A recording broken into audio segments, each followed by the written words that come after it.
Hola, soy Carlos Peña. Usted lo ha escuchado desde que nació, en el hogar, en la oficina, en el carro, caminando, en la playa, en la escuela, en fin, en todas partes, y es la música. Está comprobado que la música influye en el ánimo de las vidas de las personas, pero también en el PIB o el crecimiento del país, porque involucra eficiencia, rentabilidad y por ende en los estados financieros de las empresas que, por cierto, cotizan en la bolsa. La respuesta es más de lo que los analistas se pueden imaginar. La canción como Más fuerte de lo que pensabas de Alex Intec o Color Esperanza de Diego Torres. El sector de entretenimiento relacionado a la música ha crecido un 40% después de la pandemia. El volver a los conciertos, teatros, festivales está volviendo a ser el aliciente del esparcimiento de las personas, pero también de la tecnología como los NFTs y los streaming. Esto vino a evolucionar el consumo más honesto y valorar de manera justa al talento. De acuerdo a los datos del Banco Interamericano de Desarrollo, el BID, en análisis para el 2025, se tendrá un ingreso aproximado de 2.400 mil millones de dólares. Como vemos, la música mueve la economía. Bienvenidos a Open Vision, Radio Podcast. Crece tu patrimonio, aprende de inversiones, maneja con éxito la economía de tu casa y negocio. Open Vision, Radio Podcast, con Carlos Peña, especialista en finanzas e inversiones. Por Radio Fórmula Monterrey y plataformas digitales. Todos los derechos reservados. Abriendo la conversación. Análisis de mercados. Hola, ¿qué tal? Bienvenidos al análisis de mercados, el resumen de la semana. Esta vez pues tenemos a Verónica Rendón y a Sofía Nava. Verónica, ¿qué nos puedes comentar lo sucedido en esta semana? Hola Carlos, fíjate que esta semana pues está llena de demasiados datos y que vienen justamente a cerrarse con broche de oro ahora con el anuncio que acaba de dar Jerome Powell tras decir que este viernes que su política sigue siendo el mantener la inflación, el comprometerse a bajarla. Su objetivo que tienen en la Fed es del 2%, entonces muy seguramente para septiembre nuevamente se vuelva a incrementar la tasa en 75 puntos base, que es lo que se espera en la mayoría de todos los economistas, ¿no? Que la incrementen en 75 puntos base. Esto vino a mover lo que venía de toda la semana, ¿no? Estar regresando nuevamente los mercados a una posición negativa. Tenemos oro negativo, petróleo arriba, cobre arriba, entonces hay muchos movimientos. Entre ellos, los mercados pues se habían mantenido, pues se puede decir, laterales, ligeramente arriba de lo que fue de lunes a jueves. Después de que él habla este viernes, empieza la caída de los mercados, ¿no? Un Nasdaq por 2% abajo, un IPC más del 1%, el Dow Jones 1.6%.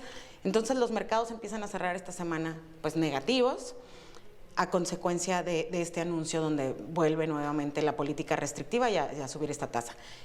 En las monedas frente al dólar pues empiezan a fortalecerse, el euro se ve otra vez por arriba de un dólar, su tipo de cambio vuelve a subir por arriba de un dólar.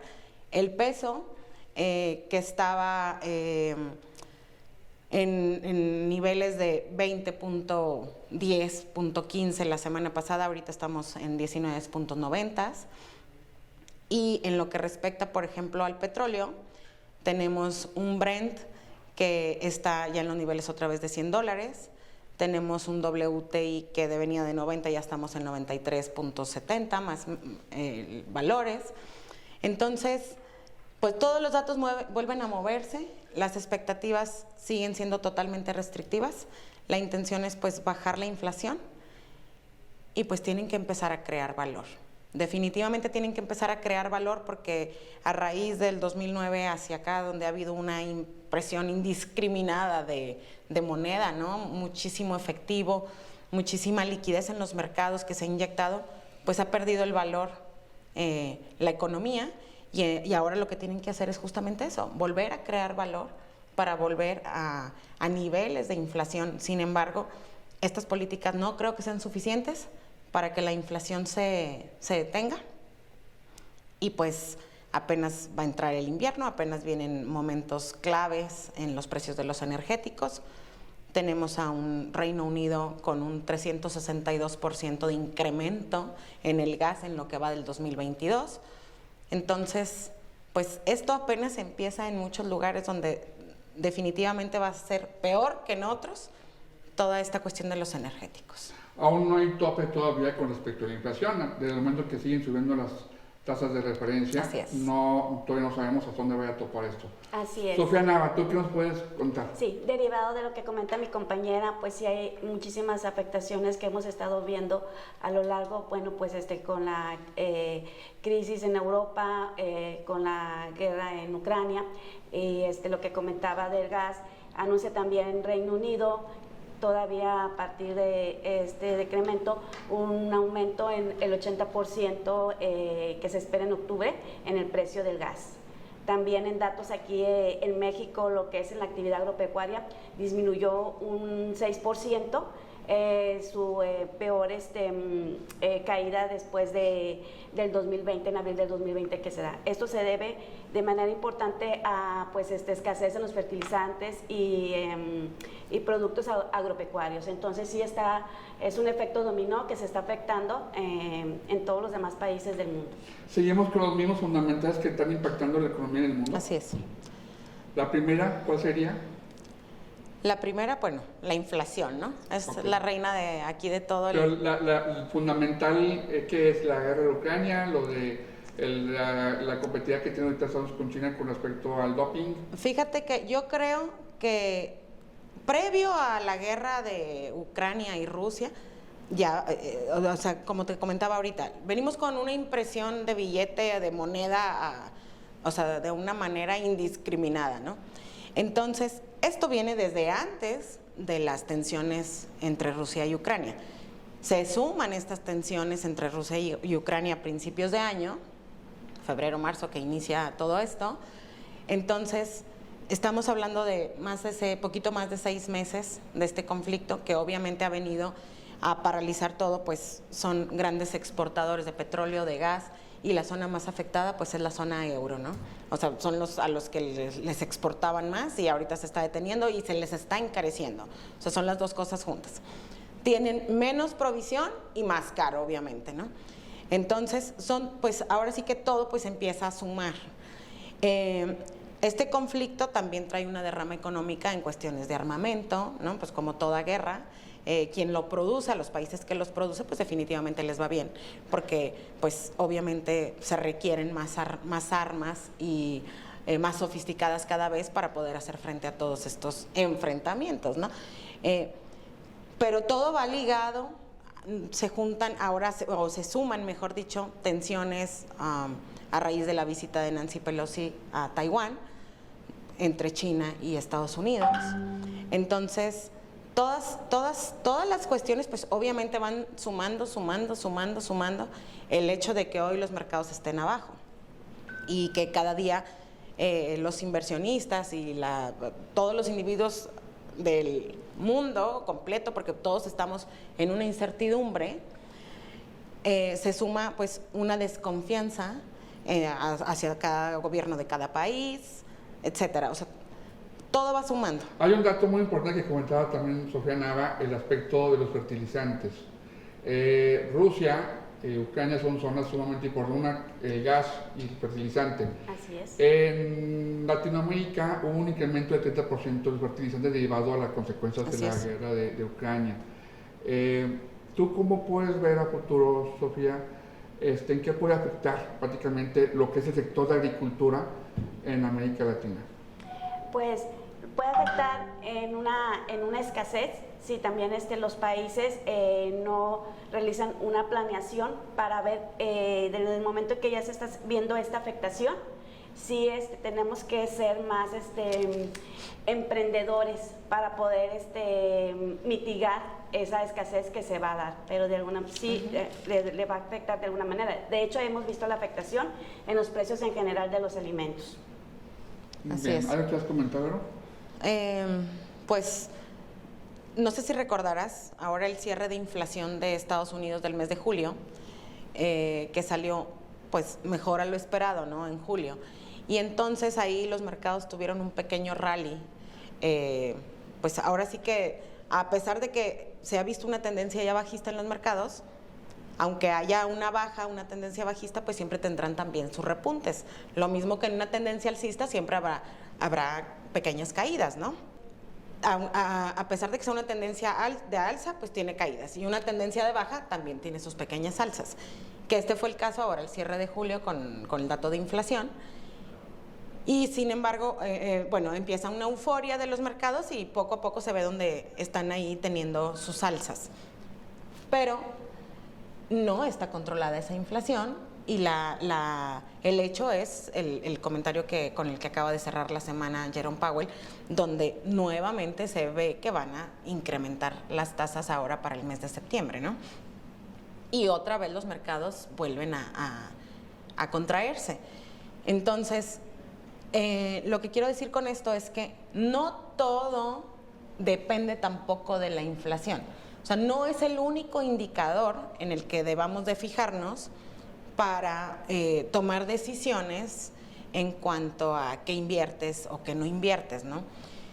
Es un factor nada más, pero hay otros tantos en el ambiente que deben de ser considerados de manera fundamental para tomar decisiones. Uno de sus fundamentales, Sofía Nava, la cuestión de la presión, como comentamos ahorita, de precisamente, ahora nos vamos a la relación de China con Estados Unidos con respecto a la importación. Sigue la presión de las manufacturas de los chips y de la parte de las pilas que se usan para los automóviles eléctricos. ¿Tú crees que esto puede afectar todavía más? Y el tercer punto, después de que me contestes, el tercer punto creo que el más también muy importante, porque es nuestro país, que es nuestra relación con Estados Unidos.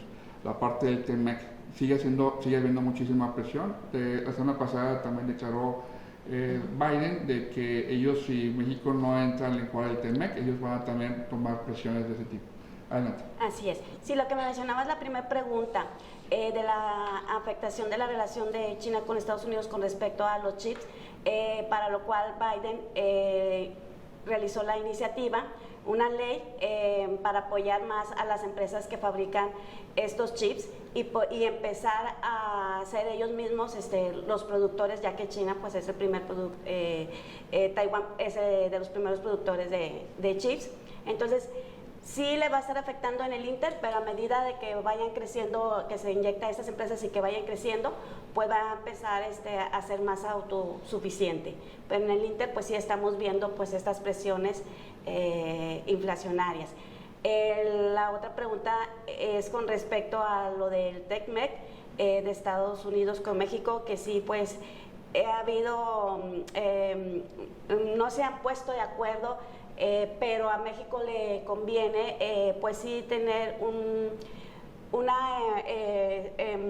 plática o relación para llegar a un acuerdo, ya que bueno, en medida pues somos el país cercano, siempre se ha hablado de esto, entonces sí nos conviene mantener una buena relación para poder nosotros también como economía seguirnos fortaleciendo. Muy bien. ¿En qué crees que termine esta rebote de la relación con Estados Unidos con México? Bueno, depende principalmente de lo que decida México hacer, ¿no? Porque aquí quien no quiere pues cumplir pues cumplir con lo que se había pactado en ese tratado es precisamente México y más encaminado al área de la energía, ¿no? Entonces, si Estados Unidos ya está diciendo que puede sancionar a México por incumplir, ¿verdad?, con algo que estaba pactado desde antes, pues definitivamente tendríamos un quiebre de relación con Estados Unidos. Y no nos conviene. No nos conviene económicamente hablando, claro, ¿verdad? Nuestra relación es prácticamente nuestra economía, porque somos dependientes del tratado más importante del mundo. En 30 segundos, nada, ¿qué puedes tú sugerir en esa época a inversionistas? ¿Cómo poder invertir? ¿Cómo armar un portafolio? Muy bien, pues sería primeramente estructurar, ver por ahí también lo que es debido al incremento de las tasas, ver nuestras obligaciones, sí disminuirlas y ver la manera de poder incrementar son tiempos difíciles, pero también de mucha creatividad. Y yo creo que los mexicanos pues sí tenemos mucho empuje, lo hemos demostrado en la pandemia, que dio a surgir muchísima creatividad entre las personas para los negocios que a lo mejor en ese momento sufrieron mucha afectación. Las personas buscaron otra manera de poder crear algún tipo de negocio o de trabajo, pero creo que sí es de mucho ingenio y que podemos salir adelante. Gracias, Sofía. Vero, en 30 segundos, una recomendación en esta época inflacionaria para inversionistas. Bueno, primero que nada, que sean cautelosos, no por euforia de que alguien compra algo y le fue bien, ya, ¿verdad? Se toman decisiones en base a eso, sino ser cautelosos, investigar y definitivamente diversificar. O sea, el dicho de no pongan los huevos en una misma canasta es de verdad ley. O sea, no puede ir todo en un solo instrumento, es necesario esa diversificación y como dice Sofi, o sea, más que nunca hoy ser creativos en cómo vas a invertir todos esos recursos, no gastarlos, o sea, porque hay instrumentos que te van a hacer gastarlos. Realmente hay que invertirlos y tratar de generar pues rendimientos definitivo por arriba de inflación. Entonces, como resumen, lo que podemos sugerir es que primeramente para cualquier inversionista es perfilarse y seguir las recomendaciones de un asesor certificado. Y en Open tenemos esa especialidad. Aquí van a ver en la pantalla un QR donde van a poder entrar y poder identificar qué tipo de perfil son.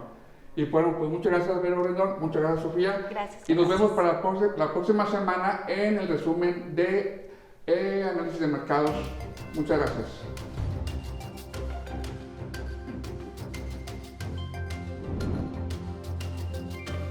Esto es Open Vision, Radio Podcast.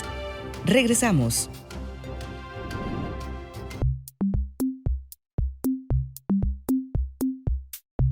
¿Qué harías para crecer tu dinero? ¿Cómo puedes colaborar en las finanzas familiares? Dibújalo y explícalo en TikTok. Participan niñas y niños de 6 a 12 años. Es aprender para vivir de las inversiones. Pintando tu dinero en TikTok. Concurso Finanzas Familiares Pintando tu dinero en TikTok. Juntos fusionaremos la evolución financiera. Ahora vamos a una entrevista con Jorge Lerdo de Tejada, que entrevista a Alex Sintek, que nos explica cómo mueve la música la economía. La entrevista. Hola, soy Jorge Lerdo de Tejada. Bienvenidos a Open Vision. Hoy tendremos a Alex Sintek, músico, compositor y actor de doblaje con una trayectoria de más de 30 años, 11 álbumes de estudio y múltiples éxitos de platino y doble platino. Alex es vocal del Consejo Directivo de la Sociedad de Autores y Compositores de México, uno de los íconos más importantes del pop mexicano en los últimos años, uno de los talentos más grandes que ha dado este país. Desde 1999, Alex ha desarrollado una carrera como solista en la que ha lanzado álbumes muy exitosos como De la noche en la ciudad, Mundo Light, Lección de vuelo, Métodos de placer instantáneo, Sintek más Sintek, Romántico desliz y Transatlántico, además de 6 éxitos compilatorios y 5 álbumes en vivo. Sintek ha sido merecedor de 7 nominaciones a los premios Grammy Latinos, 1 al Grammy Americano y 5 premios MTV Latinos, además de la obtención de premios Billboard Latino. En Open Vision hoy, Alex Sintek. Es un placer, mi querido Jorge. Es un gusto platicar contigo como siempre y constatar que la música nos lleva de la mano desde hace muchos años y aquí seguimos. Aquí seguimos. Las piedras siguen rodando. Amigo, ¿cómo ha sido para ti el regreso a los conciertos masivos después de la pandemia?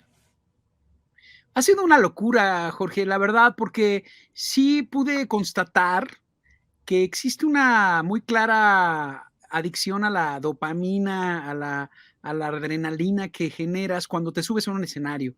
El intercambio de energía con el público es brutal.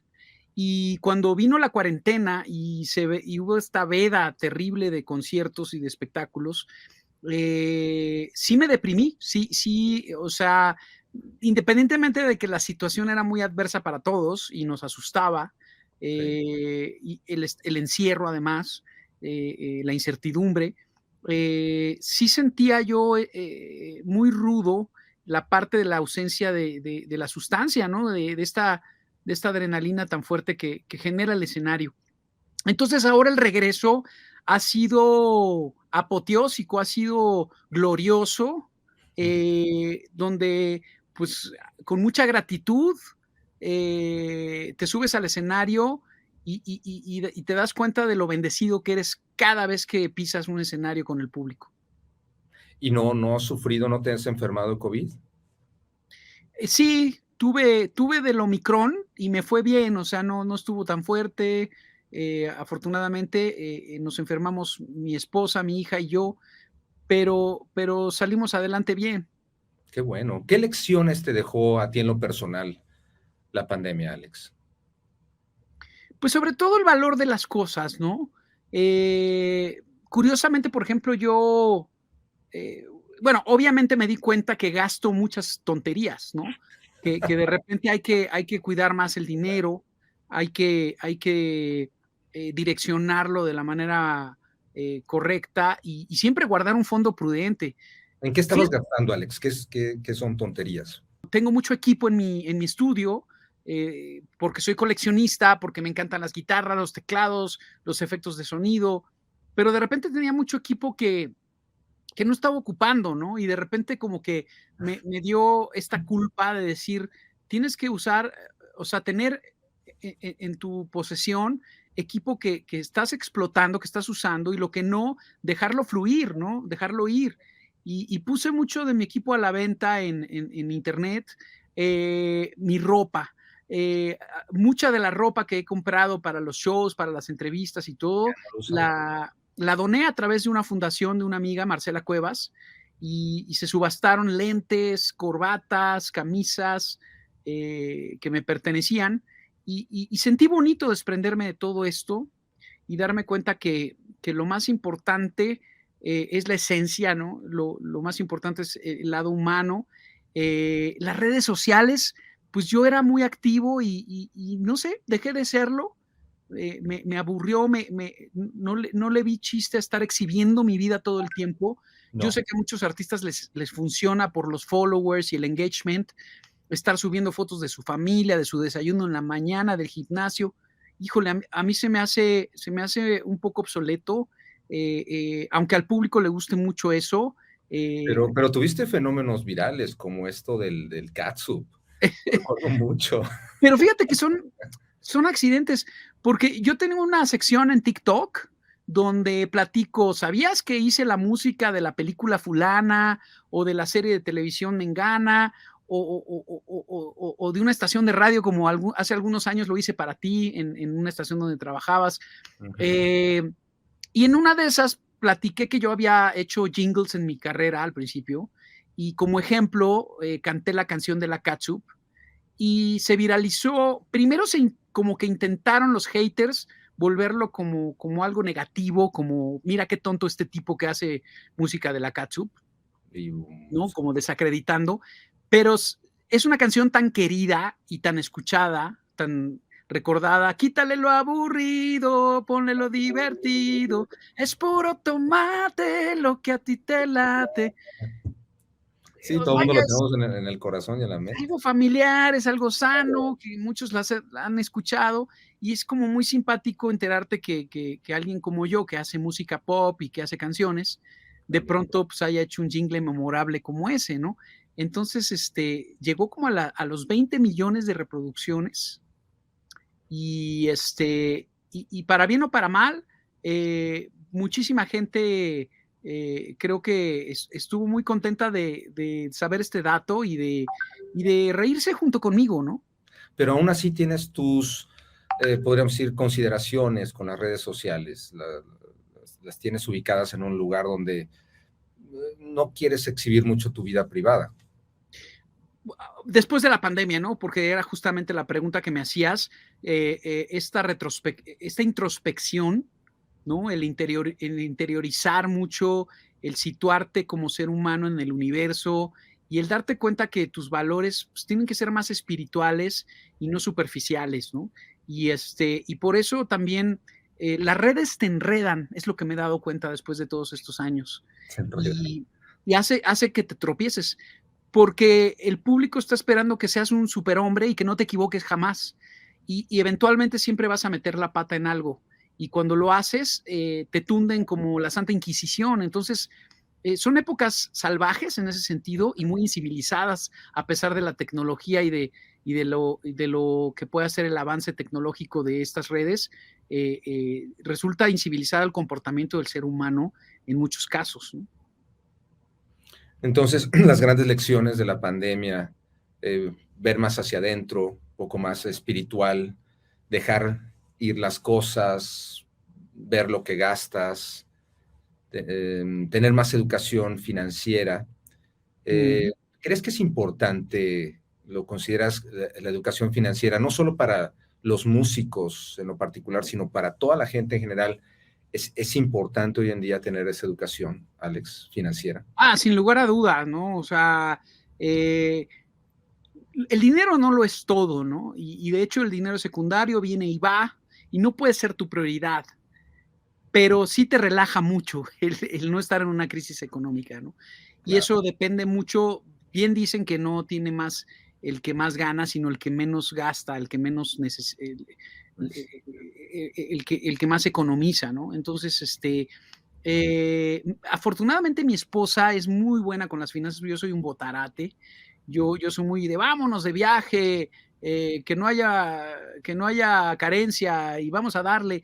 Y mi esposa desde hace algunos años para acá empezó a guardar un fondo prudente que ella iba tomando de mis conciertos, ¿no? Qué bonito. Y mi esposa también me ha ayudado en eso. Las esposas buenas son previsoras. Sí, sin lugar a dudas, durante la pandemia le agradecí mucho. Hizo tu fondo. ¿Y qué pasó con él, Alex? Pues ayudó a que pudiéramos estar en calma, porque pues obviamente estás acostumbrado a ciertos gastos mensuales. Simplemente la colegiatura de los niños es una locura, los impuestos que tenía uno que seguir pagando, en fin, los seguros, seguro médico, seguro escolar, y pudimos sacar adelante todo el asunto, ¿no? Lo cual le agradezco mucho a mi esposa y me di cuenta de la importancia del ahorro, ¿no? Que es vital, pues para estar tranquilo, para dormir tranquilo sobre todo. Claro, claro. ¿Dónde está el negocio hoy en la industria musical, Alex? ¿Dónde está el negocio para el artista hoy en día? ¿En las reproducciones de las plataformas digitales? ¿En los conciertos? ¿En lo que vendes en los conciertos? ¿En el merchandise? ¿Dónde está el negocio? Fíjate que internacionalmente los artistas ganan mucho del merchandising, como lo decías ahorita, ¿no? Camisetas, tazas, pósters, pero en México desgraciadamente toda esa tendencia es pirata, o sea, te tienes que aguantar, todo es ilegal y el artista no recibe nada. Yo recientemente me junté con una compañía que se ha formalizado muy bien, que se llama Negro Pasión, que es de Monterrey justamente, y ellos venden mis camisetas oficiales, llaveros, tazas y todo eso. Pero hablando del streaming, la industria del disco pasó por una crisis terrible, porque cuando empezó la piratería de los CDs, a la gente se le hacía pues muy fácil comprar 40 éxitos de Alex Intec por 10 pesos en la esquina del transporte público, a un puestito de la calle, ¿no? Como que nunca visualizaban varios aspectos de esta piratería. Por un lado, el hecho de que lo que te cuesta un disco, lo que te costaba un CD en aquel entonces, pagaba bodegas, transporte, estudios de grabación, músicos, arreglistas, una compañía disquera, gente, publicistas que te ayudan, o sea, todo.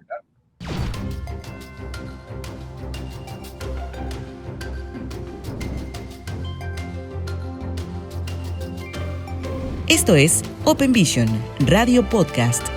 Regresamos.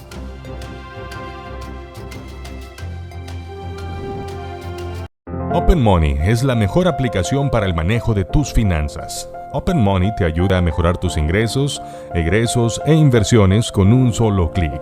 Con su calculadora de interés compuesto y videos de coaching financiero, desde tu celular invierte hoy en un mejor mañana. Controla, planea y crece.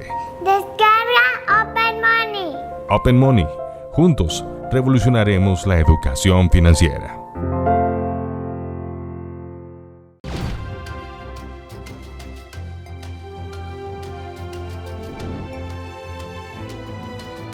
Esto es Open Vision Radio Podcast. Continuamos. Y se les hacía muy fácil comprarle a esta gente que realmente, además, lo que buscaban eran fondos para organizar bandas de crimen organizado más complejas, como de drogas o de armas o de cosas más peligrosas, y empezaban con la piratería de discos. Y nadie se daba cuenta que con su dinero estaban alimentando al crimen organizado. Fue una desgracia para la industria en ese momento porque cayó un 90% las ventas, es decir, un artista que vendía 1 millón de copias ya solamente vendía 100,000, y cualquier industria que cae en un 90% sus ganancias está devastada, está destrozada. Estuvieron a punto de desaparecer las compañías disqueras, de hecho sí desaparecieron algunas. Yo estaba en EMI Music, fue una de las que absorbió Universal Music, que desapareció. Desde Fidel Cabrera. Exacto. Sí. Y era nuestro director de radio, Fidel, en EMI Music. Todo mi catálogo pasó a manos de Universal Music y después yo brinqué a Sony Music, que fueron... Sony Music, Universal y Warner fueron las sobrevivientes, las únicas que lograron sobrevivir de la crisis de la piratería de los CDs. Y cuando viene la época del streaming, las plataformas como Spotify, Apple Music, Amazon Music, Deezer, Pandora, volvió, incluso hay quien asegura que son épocas más lucrativas que la época del disco con el streaming. Lo que sí es un poco raro es que el porcentaje que te quita, bueno, no raro, sino un poco leonino es el porcentaje que te quitan. No tengo el dato exacto, pero es mucho lo que te quitan las plataformas y las disqueras, y al artista le llega muy poco. O sea, realmente yo no vivo hoy por hoy de lo que gano del consumo de mi música en Spotify, sino más bien de los conciertos. Los conciertos son los que me salvan la economía. Muy bien. Alex, tu visión siempre ha sido muy futurista y te he oído hablar de NFTs, de Non-Fungible Tokens, como una posible solución al problema de las finanzas de los grupos musicales. Hay grupos ya en Estados Unidos y en Europa que han sacado sus NFTs, sus Non-Fungible Tokens, y han podido obtener recursos a través de vender estos NFTs a su público o parte de sus regalías y demás, y se han fondeado completamente para hacer sus discos o para hacer sus producciones. ¿En cuánto tiempo ves tú que esto va a tener efectos en la realidad para los artistas en México? Los NFTs. Pues en teoría es el futuro, ¿no? En teoría es algo que va a seguir creciendo, pero pues todavía está en desarrollo. Evidentemente, los países primermundistas están ya teniendo resultados muy positivos, aunque recientemente hubo una crisis, ¿no? Tú recordarás, hubo una caída dramática del costo de estos FNTs. Y lo que sí me agrada de la propuesta como tal a largo plazo es el hecho de que tu obra tenga una venta directa hacia un público receptor y no pases por una disquera y no pases por una editorial y no pases por todas las casetas de pago que tiene que pasar al artista, sino que realmente le llegue su dinero por su creatividad directo a su economía, ¿no? No intermediarios. No intermediarios, claro. Sí, interesante propuesta. ¿Tú has sacado ya algún NFT? Todavía no, pero estamos averiguando cuál es la manera más viable, sobre todo porque va todavía muy lento el desarrollo en Latinoamérica, que es mi mi público principal y México, pero hay que irse adelantando a los acontecimientos, ¿no? Entonces, estoy trabajando de la mano con una compañía que le sabe, porque definitivamente, o sea, yo sé lo teórico, pero muy, muy poco de realmente aplicar lo práctico y de que funcione, ¿no? Entonces, quiero que salga muy bien esto y próximamente pues estaré subiendo NFTs, pues no solamente de mis canciones, sino de dibujos de mi imagen, obras artísticas. Pienso poner en FNT los demos, por ejemplo, de mis canciones, para que alguien que es muy coleccionista los pueda adquirir. Si alguien debería sacar NFTs en México, debería ser Alex Sintek. En esas estamos, Jules. Has tenido colaboraciones muy exitosas, Alex, en tu carrera con Ana Torroja, con Cristian Castro, en fin, con muchos artistas de primer nivel. ¿Estás pensando hacer alguna colaboración para los próximos meses? Sí, ya te quiero contar de eso, pero antes, fíjate que quiero mencionar, he escuchado a muchos disqueros y gente de la industria decir una tontería. Ellos dicen, la música urbana y el reggaetón tienen el éxito que tienen porque ellos sí hacen featurings, sí hacen colaboraciones, y los artistas de pop y de rock son muy egocéntricos y no hacen colaboraciones y no unen fuerzas. Esa es una gran mentira. Recientemente armé un playlist en mi Spotify junto con mi club de fans, reuniendo todas las colaboraciones grabadas en discos que he realizado en mi carrera, y son más de 35 colaboraciones.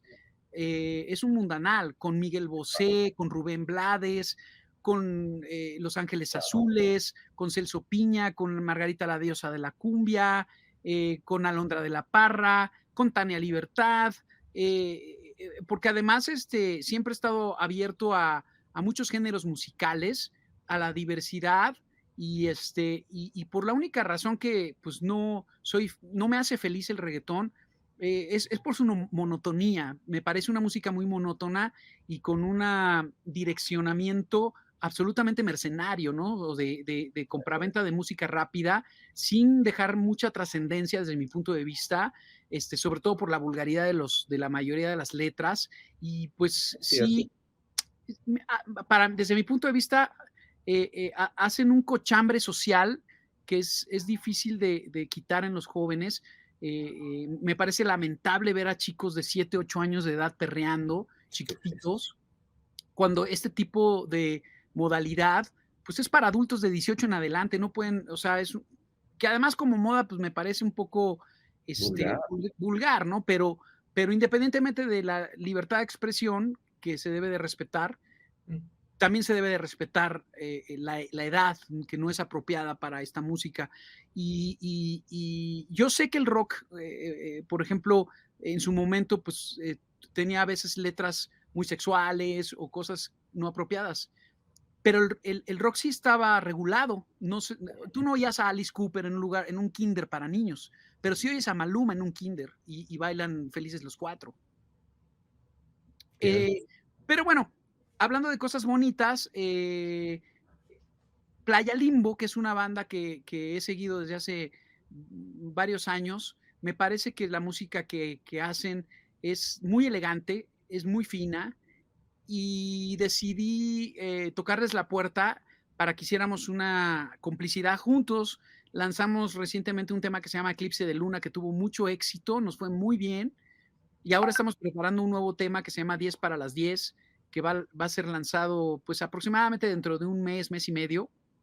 Y esto es con la intención de hacer una gira juntos para fin de año, que se está gestando primeramente en Estados Unidos, porque nos están pidiendo fechas por allá. Entonces vamos a empezar en Estados Unidos, luego nos bajamos hacia México, Centro y Sudamérica, y vamos a estar dando conciertos juntos, combinando sus éxitos con mis éxitos. Así que va a ser algo maravilloso con Playa Limbo. Qué bueno oír esa colaboración. Y qué interesante también oír que tienes una playlist en tu sitio de Spotify. Podemos buscar Alex Sintek en Spotify y entrar a esa playlist. Se llama Alex Sintek Duetos. Duetos. Así es. Perfecto, Alex. Oye, también sé que vas a dar un concierto el 15 de octubre en el Show Center, patrocinado por Open Opportunities Consulting Group, aquí en Monterrey. Que hace mucha falta. Hace tiempo, aunque no lo crean, he estado tocando muy seguido en Monterrey, pero me contratan mucho para eventos privados, para empresas, para festejos, celebraciones. Sin embargo, hace tiempo ya que no hago un concierto a público de venta de boletos en taquilla, y eso es lo que queremos lograr. Esto será en octubre, no sé exactamente el día, lo estamos decidiendo, pero obviamente le vamos a hacer mucha publicidad para que esté todo Monterrey enterado de que va a suceder esto, y me muero de ganas de que escuchen lo más reciente y de que experimenten la más reciente gira, que es toda una producción, un montaje hecho con mucha calidad y con mucho afán de que se queden con un buen sabor de boca en este concierto. Platícanos un poquito de esta producción, Alex, que estás manejando ahorita. Bueno, lo que estoy haciendo es un recorrido musical. Aparte, tengo una banda de músicos muy afortunada. Son gente con un talento excepcional. Hay una chica que me acompaña que es chilena, que se llama Valeria Cox, que toca el acordeón, las percusiones, canta maravilloso. Los veteranos que han estado conmigo desde hace mucho tiempo, Javier Calderón, mi guitarrista, probablemente lleva conmigo cerca de 25 años, ¿no? Es una locura. Y bueno, en este recorrido musical empiezo desde las canciones de mi primer disco, el A2, allá que salió a principios de los 90s, pasando por La Gente Normal, llegando, sí, y llegando a mi etapa solista a partir de Sexo, Pudor y Lágrimas. Canciones como Duele el Amor, Tú Necesitas, Te Soñé, Corazones Invencibles, y una pequeña empapada de lo que realicé en el disco llamado Transatlántico, que fue un homenaje a la música española de la década de los 80s, donde incluí temas de Los Hombres G, La Unión, Toreros Muertos, Danza Invisible, Nacha Pop. Es un disco maravilloso que quienes no lo han escuchado, los invito a que lo busquen en las plataformas de un servidor, Alex Intec. Transatlántico es este gran tributo que le hago, donde invité incluso a los originales a cantar conmigo. Está David Summers, está Ana Torroja, está Ana Belén, están Los Cómplices cantando conmigo, está Pablo Carbonell de Los Toreros Muertos, está Javier Guruchaga de la Orquesta Mondragón, para los conocedores. Wow, me encanta la Orquesta Mondragón. Hola, sí, mi amor, yo soy tu lobo. Eran maravillosos, muy, muy de culto, una banda de culto sin lugar a duda. Pues canto un poquito también de esas canciones y hago un pequeño pasaje por mi más reciente álbum, que lo saqué el año pasado, 2021, y que se llamó Anatomía del Amor. Anatomía del Amor. Y que muchos aseguran, mi esposa al menos, dice que es mi mejor disco. Ok, muy bien. Habrá que escucharlo con mucho cuidado, porque hasta ahorita mi favorito sigue siendo Bienvenido a la Vida. Bueno, es un disco muy especial, por su momento, por su época, por lo que representó. Y curiosamente, qué bueno que lo mencionas, George, porque ese disco, allá en 1995, cuando se lanzó, fue digamos, un fracaso popular. No bajaron las ventas,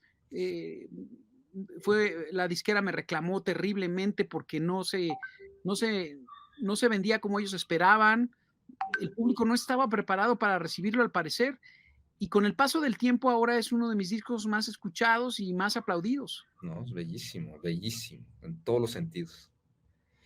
Alex Intec, vas a hacer la portada de una revista Open Vision aquí en Nuevo León, el primer músico en esta portada. ¿Qué es para ti colaborar con Open? Es un honor, es una oportunidad genial llegarle a un público que además creo que es uno de los públicos que me han formado como artista, que es el ámbito empresarial.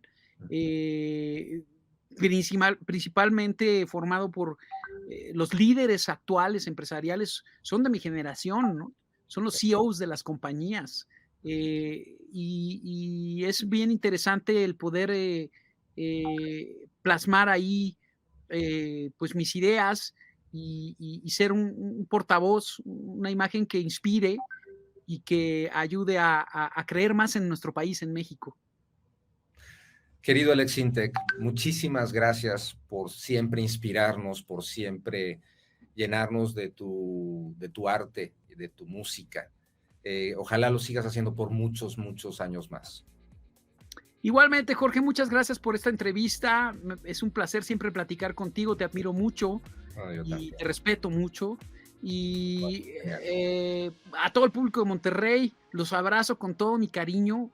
Las chicas más guapas de toda la República Mexicana, les mando un beso grandísimo y estén muy al pendiente en mis redes sociales. Soy Sintek Oficial en casi todas, para que estén al pendiente de las fechas de mi presentación en Monterrey y nos podamos ver en vivo disfrutando de música y de alegría.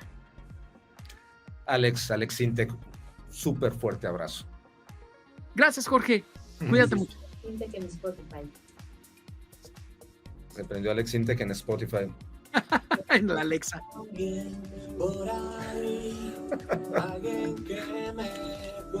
Alexa, stop. Te mando un abrazo, hermano. Igualmente, Jorge. Nos vemos pronto por el concierto. Queda la anécdota de la Alexa en la entrevista. Te quiero mucho, Alex. Igualmente, George. Vaya, hermano.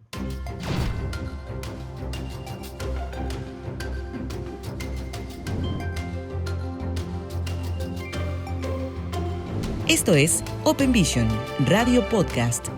Regresamos.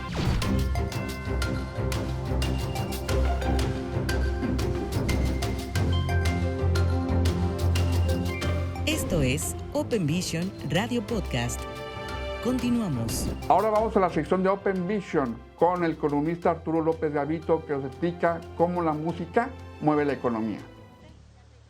Perfecto. Bueno, entonces yo quiero hablar un poco del dueto de Meni, que no me pareció malo, me pareció peor lo que le sigue. Yo soy Arturo López Gavito, soy crítico musical y cocinero. Es un coleccionista de experiencias cuya carrera siempre ha estado ligada a la mercadotecnia, la música, el cine, la radio y la televisión. WFM, Warner Music, Ocesa, Universal Music México, The Walt Disney Company son parte de su trayectoria para llevarlo a emprender y convertirse en el CEO de Explora Música, la única central radiofónica digital de entretenimiento y conocimiento musical de habla hispana, y además es conferencista internacional. Bienvenido, Arturo López Gavito. Gracias, Carlos. Qué gusto poder platicar contigo. Y es una dicha que se contemple a la música como una parte esencial también de la economía de nuestro país, porque cuando observamos los últimos años no podemos distanciarnos de esta cosa que es absoluta verdad. Definitivamente. Y sabes, hay unos datos muy importantes, Arturo, que de acuerdo al Banco Interamericano de Desarrollo, el BID, en México su aporte equivale al 4% a partir de la pandemia para acá. Es un sector que ha ido recuperando la situación de la pandemia. Además de eso, se espera que para el 2025 supere dentro de su crecimiento los ingresos de los 1.400 millones de dólares. Por lo tanto, eso a extensión de que la música, digamos, ayuda mucho a las personas a que desempeñen bien sus labores en las empresas, eso es algo que también se tiene que cuantificar de una manera importante. Y bueno, debido a esto, te agradezco mucho, precisamente porque tenemos tu colaboración como columnista en Open Vision News and Market, precisamente sobre este tema. Si me quieres platicar un poquito de tu columna, por favor, y llevamos más adelante por los puntos finos. Adelante. Claro, Carlos, mira, la gente durante la década de los 80 y de los 90 veía que los ingresos de los músicos, de los artistas, venía fundamentalmente de la cantidad de discos que se vendían en ese momento, ¿no? Siempre fue algo que la gente observó Entre más discos vendía un artista, por eso teníamos las certificaciones de disco de oro, disco de platino.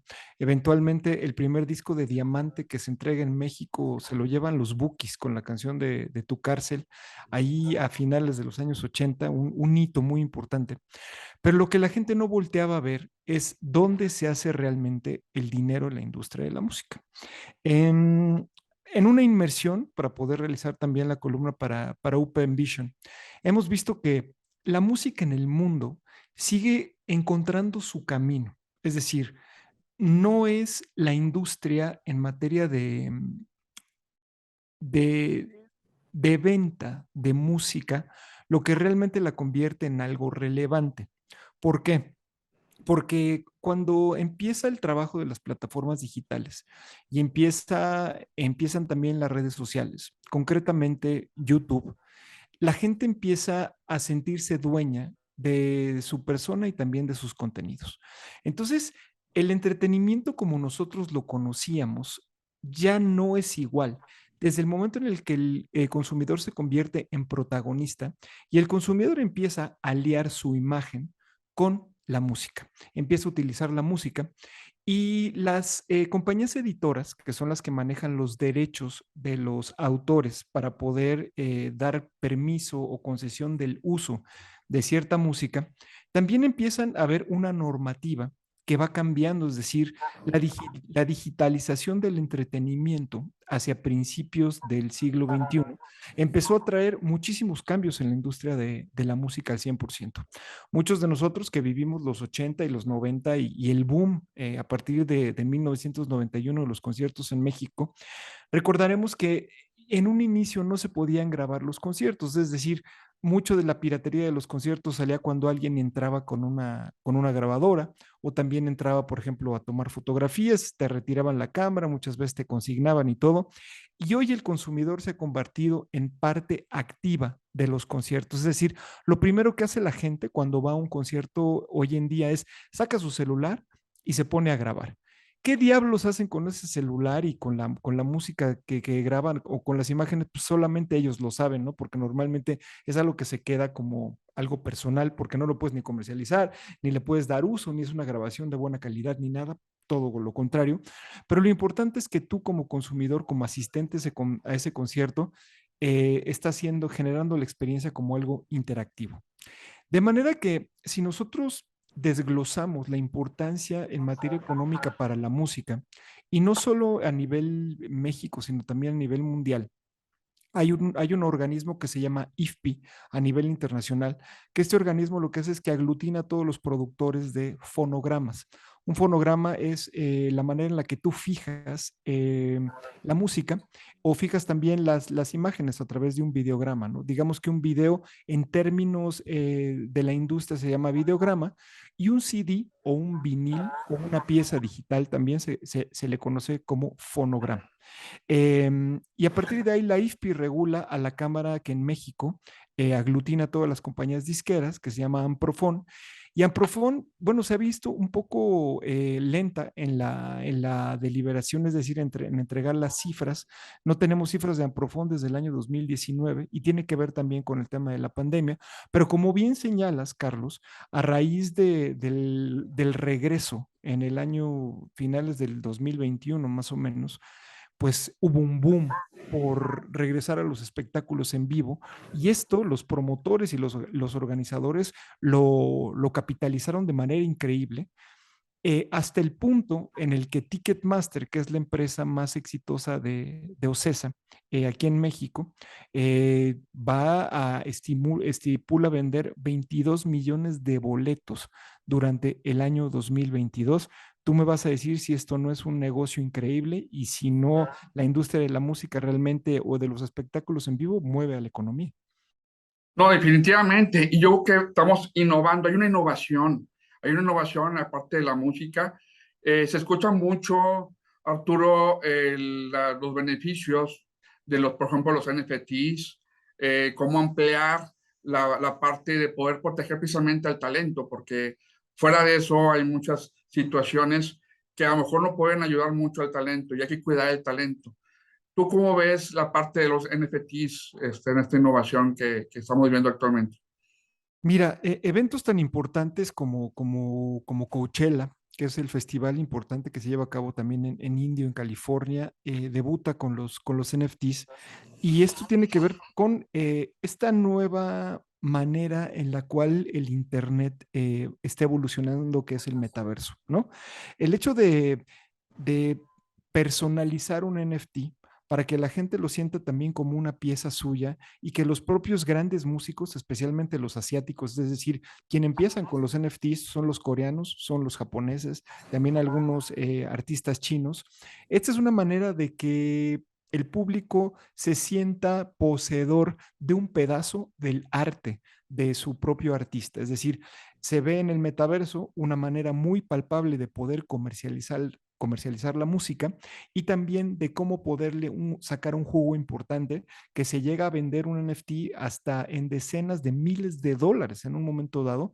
Y esto es un dinero que asociado con un patrocinio o con una marca, lo que hace es que genera la misma presencia que nosotros podemos conocer en un festival o en un concierto, pero en este mundo virtual que es el metaverso, que es donde los jóvenes se están conectando.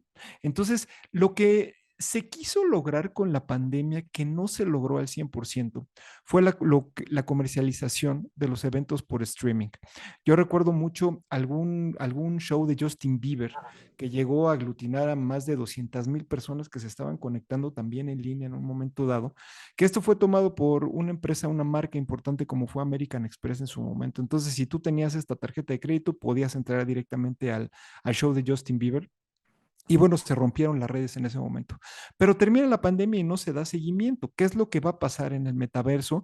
¿Cómo es que el metaverso, los NFTs también se van a unir con este mundo? Es cuando nosotros tengamos la oportunidad no solo de disfrutar del concierto en vivo a través de estos avatars en el escenario, sino que también vamos a poder vivir la experiencia presencial.